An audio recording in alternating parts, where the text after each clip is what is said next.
Why does happiness often feel like something just out of reach? Is it because we're looking for it in all the wrong places? Society tells us that we need more to be happy. More money, more success, more possessions. But what if the real secret to happiness isn't about adding to our lives, but about simplifying them? What if true contentment lies in embracing the beauty of life's simplest pleasures? That's what this video is about, discovering joy in the affordable, the accessible, and the often overlooked moments that make life truly meaningful. Think about the world we live in today. We're bombarded with messages from social media, advertisements, and even our peers telling us what we should want. A new phone, a luxurious vacation, a designer wardrobe. These are the images we see daily, convincing us that happiness lies just beyond the next purchase or milestone. But does it? How many times have you finally bought that thing you were saving for, only to feel the excitement fade after a few days or weeks? This is what psychologists call the hedonic treadmill, the idea that we quickly return to a baseline level of happiness after experiencing highs or lows. Philosophers like Epicurus understood this concept long before modern science gave it a name. Epicurus believed that the more desires we have, the harder it becomes to feel content. Social media has trained us to compare our lives with others constantly.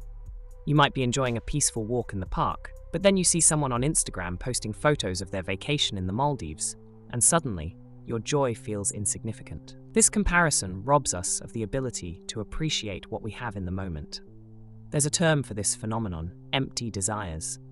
These are things we think we need because society tells us we do. But once we get them, the happiness is fleeting. It's like chasing a shadow. It always moves just out of reach.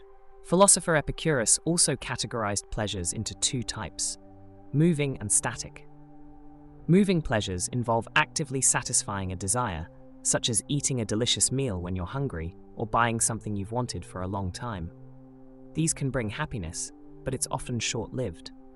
Static pleasures, on the other hand, come from contentment, the peace you feel when your hunger is satisfied, the joy of sitting quietly after a long day, or the satisfaction of knowing you don't need anything else at that moment. Static pleasures, Epicurus argued, are the highest form of happiness because they don't rely on constant effort or chasing.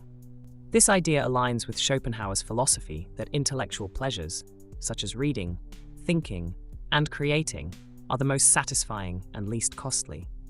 These pleasures come from within, making them accessible to anyone, regardless of external circumstances. There's another layer to this: gratitude. Gratitude amplifies the joy of simple pleasures. When you take time to notice and appreciate what you already have, you shift your perspective. That cup of tea becomes more than just a drink. It's a moment of warmth and comfort. That quiet evening isn't just downtime, it's an opportunity to reconnect with yourself. One powerful exercise to cultivate gratitude is writing down 3 things you're thankful for each day. They don't have to be grand. Maybe it's the smell of rain, the smile of a stranger, or the taste of a home-cooked meal.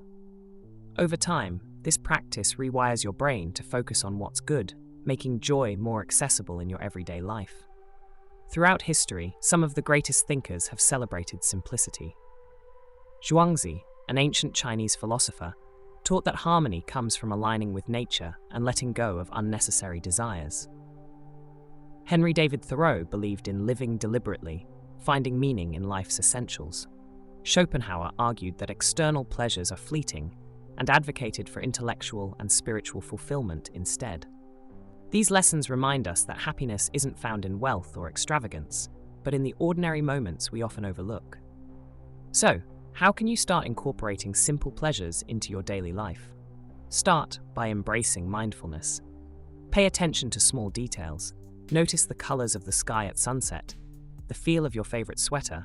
Ultimately, focusing on simple pleasures is the ultimate form of minimalism. It's about needing less, appreciating more, and finding joy in what's already around you. If you enjoyed this video, don't forget to like and subscribe for more content on finding joy in life's simplest moments. See you in the next one.